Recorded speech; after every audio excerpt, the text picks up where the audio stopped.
Not everything in our world has an explanation, as we will soon find out. It's time to get comfortable and let the darkness take control. Number 1. There was a small door that led to the attic space in my bedroom, and it became habit that I would shut the door as I walked into my bedroom a couple of times a week. I didn't think anything of it, just assumed my mum didn't close it all the way when she left. After a while, I made the mistake of joking with her when she made a comment about me not picking up after myself. I said something like, "Every night I have to close the attic door behind you. How about you shut it all the way when you're done?" She then informed me that she hasn't been in the attic for months. I asked my brother, and he said that he hadn't either. I asked my father, and it was the same response. So then I started to pay really close attention to it, making sure that it was closed in the mornings, checking it after school, checking it after dinner, and then heading up to bed, and it would be open. After a couple of months of wondering, studying, and experimenting, I thought I'd see what happens if I just didn't shut it.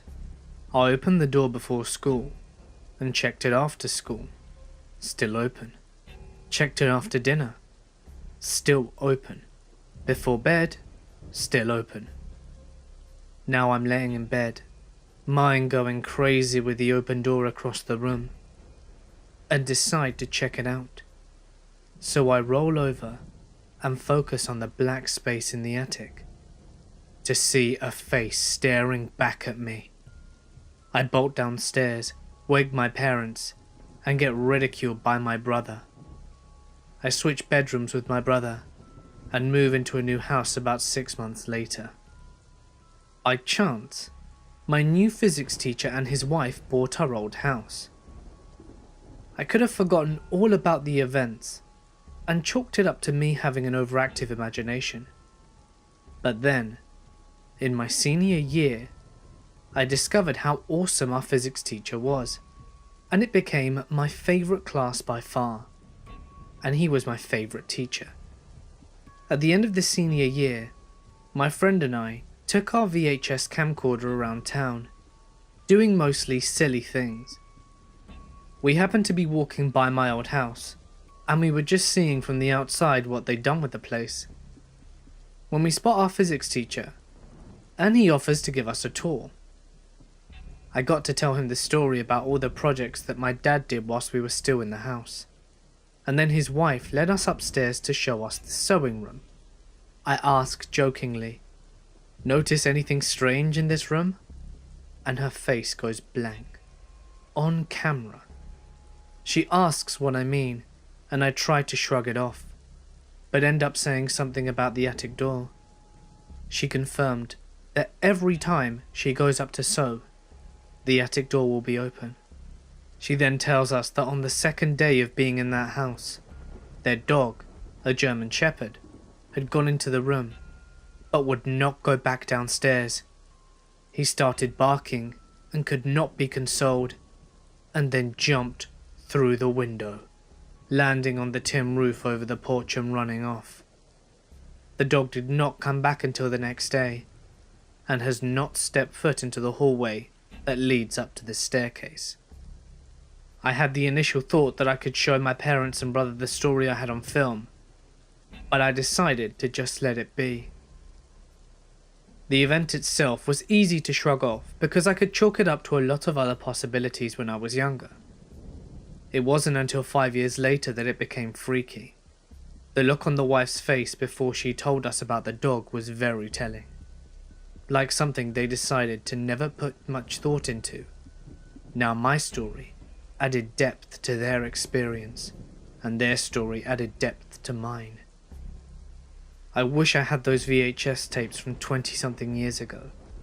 I moved a lot after high school, and the tapes did not make it through all the moves. Shame really. I only wish that one day I can find out what it was that was in that house. Number 2. In my childhood home, I would often hear touch typing coming from the computer downstairs early in the morning. I didn't think much of it at first. My parents worked from home, and it wouldn't be uncommon to wake up in the morning to hear Mum typing away furiously at the computer. One day I got up and called out to my mum, assuming she was down there working, as I could hear typing. No answer. No one was down there at all. I was sure I heard typing. This began happening regularly. I figured I was so used to hearing typing from downstairs that I was hearing things that weren't there.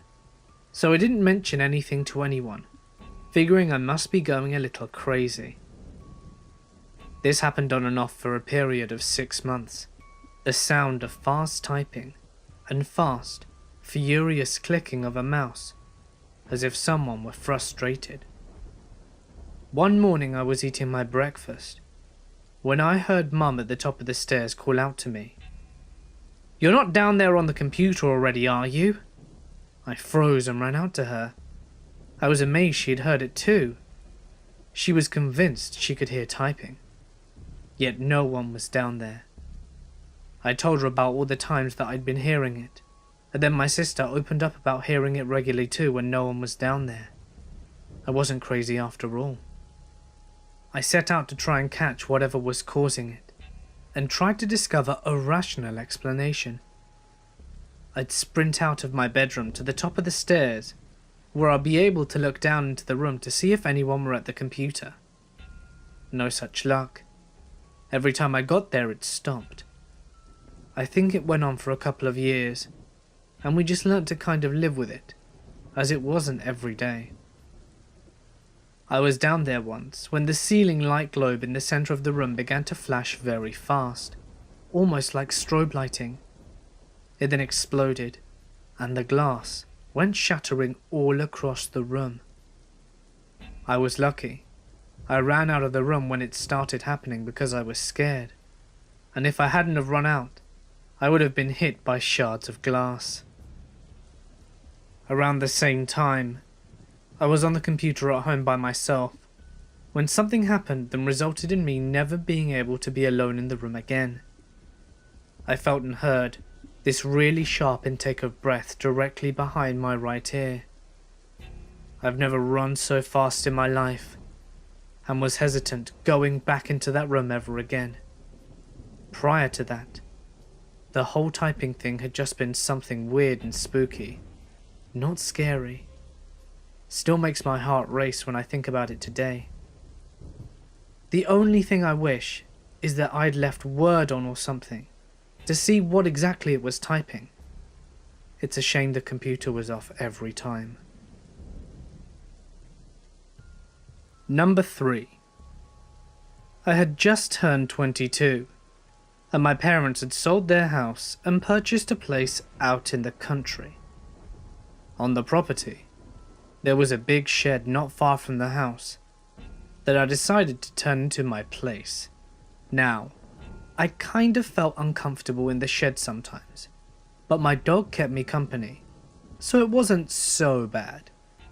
Anyway, I had been there maybe 2 weeks, and one night I'm on the computer, my dog asleep at my feet, and I need to pee. So I get up and go outside to take a whiz. It's a beautiful clear night, and the stars were incredible. Next thing I hear, the shed door slam behind me. I turn immediately and try to open it, but it won't budge. Now, from inside the shed I can hear my dog start to growl, quietly at first and then louder. And I'm panicking, trying to get the door open. I must mention that I'm about 6'5" and well built, play sports, and even ramming my full weight into this door won't open it. And I'm really panicking, as my dog barks start turning into whines, and then whimpering, and then silence. And then with all my might, I slam into the door and it flies open. The light is off inside now. It's pitch black. It won't turn back on, and I'm in complete darkness. My computer's been shut off too. I can't see my dog anywhere, and I stumble around trying to find a torch. Finally, I find it and pick it up, turn it on, and I wasn't prepared for what I saw next. My dog had literally squashed itself into the furthest, darkest corner of the room, eyes closed and shaking violently. I immediately moved towards him, and as soon as I got within arm's reach, he leapt into my arms and wouldn't move. I picked him up and I swear I've never run so fast in my damn life. I never stepped foot in that shed ever again, and my dog would never, ever go near that part of the property. I don't know what happened in that shed that night, but I will never forget it. Number 4. I used to work the night shift at a warehouse. I left early at midnight one night so that I could go for a ride on my motorcycle. It's around 2 or 3 a.m. and I found myself at the top of the mountain on the middle of a bridge, separating two sections of a lake in a state park, with nothing but water around me, and then a tree line and woods around that. I got off my bike and turned it off to have a cigarette. The only light was coming from the tip of my smoke and the occasional blue flash from my Cena headset on my helmet. I looked out onto the abyss, and on the black water was this tall white figure, almost like a woman in a wedding dress. Not in, but on the water, as if she was standing on top of it. I felt like we were just watching each other, both standing there motionless. About halfway through my smoke, I heard a pack of wolves howl really close by, as if they were on the tree line at the end of the bridge, probably drawn to the blue light and the smell of tobacco. I immediately got on my bike, because I knew that if I waited even a minute too long, they could cross the bridge and reach me before I even had a chance to get my helmet back on and strapped. Before leaving, I turned my handlebars towards where the woman was standing to shine my headlight on the spot. My rationale was that my eyes must be playing tricks on me. Perhaps there's some old concrete structure in the water, or a drowned birch tree. Nothing. No structure, no trees. Absolutely nothing but perfectly still jet black water, and no woman. I turned my handlebars forward, ready to leave, and gave one last look into the darkness. She was back, standing in the same spot on the water watching me. I didn't know what to do.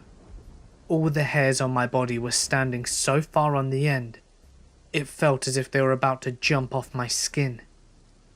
Clueless and terrified, I gave her a small nod and hightailed it out of there, leaving the woman on the lake and the wolves behind. For months before, my shitty track phone from Walmart stopped getting data, but when I got home that morning, it suddenly worked again. To this day, as funny as it sounds, I feel like the white figure on the lake somehow fixed my phone. Number 5. A month after my grandfather passed away, sometime in April, my husband and I moved to a house that was built in the 1930s. It was previously owned by an elderly man who in his prime loved his yard and took care of the landscaping. My grandfather, when he was in his prime, was an award-winning master gardener and had award-winning roses of all types. He taught me a few things here and there, and because of him, I enjoyed working in the yard and making it beautiful. When my husband and I moved into this house, the flowers, grass, bushes and roses were in terrible shape.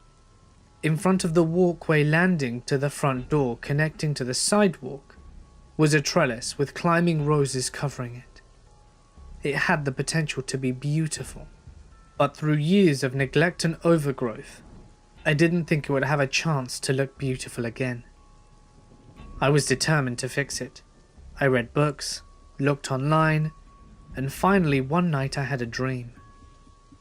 My grandfather was at my new house, talking to me about each type of flower and bush, telling me exactly how to bring the garden back to life, where to clip, where to add plant food, everything. Then we got to the roses on the trellis. He showed me exactly what to do to make it grow, to make the roses climb higher, and where to tie stems to the trains and the vines, so that they would grow how I wanted. The most important instruction that he gave me, and told me over and over, was to wait until it had rained for 2 days straight. The next morning, I'd woken up happy because it felt like I'd spent the whole day with my grandpa, who I missed so much. And 2 days after straight rain, I did everything word for word that he told me to do. And after a few weeks, my yard was looking amazing. People would tell me they purposefully walked by my yard because it was so nice to look at. All thanks to my grandfather. He helped a sad yard look beautiful again, and taught me more about plants and flowers than I ever expected to know. Number 6. Growing up, my mum was a bartender. She was a single parent, so I took care of my little brother most nights. One night, I was making dinner, and I kept hearing a strange whistling sound, but I didn't think much of it, because it was storming pretty hard outside. But the whistling continued, and it started to sound more like a melody than whistling from a storm. I started to get a little freaked out, and asked my little brother if he was hearing it too. He wasn't. Eventually the whistling stopped, but it's still storming pretty badly. Fast forward to the end of the night. I'm going to bed.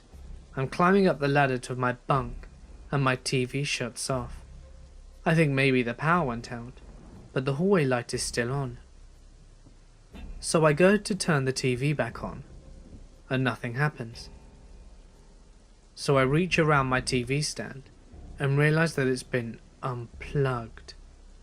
At the same time I hear the whistling, only this time it's not in the distance. It sounds like someone was whistling directly in my ear. I could almost feel their breath.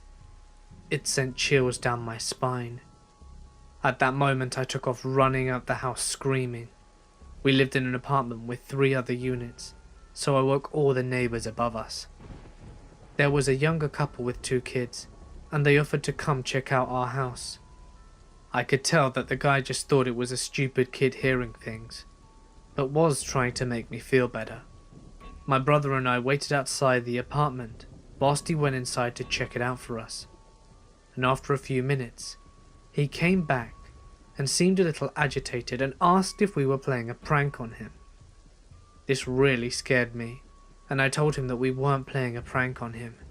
He could probably see we were telling the truth by our faces, convinced someone was in our home. They invited us to stay in their apartment until my mum was home from work, because they didn't feel comfortable with us staying alone. I never heard the whistling again, but so many other strange things happened to my brother and me in that apartment. I'm convinced it was haunted. Hey guys, it's Mort here, and thank you so much for listening. You know, something interesting that I found out today. When you don't leave a like or a comment on a video, YouTube registers your view as uninterested. So the equivalent of meh. It's sad really. So if you did enjoy the video, please don't let YouTube think I'm meh, and drop a like or a comment down below. It will only take, 2 seconds? And it would really mean the world to me. Thanks guys. Remember that if you want to share a story, all that you need to do is submit it as a text post on my Reddit page or send it to me as an email. Both links can be found in the description. And if you'd like to go above and beyond and support the channel even further, you now can do that via Patreon. And you can find the links in the description as well as the links to my social media. But anyway, for now guys, I'm going to sign off. Stay awesome, and I'll see you in the next one.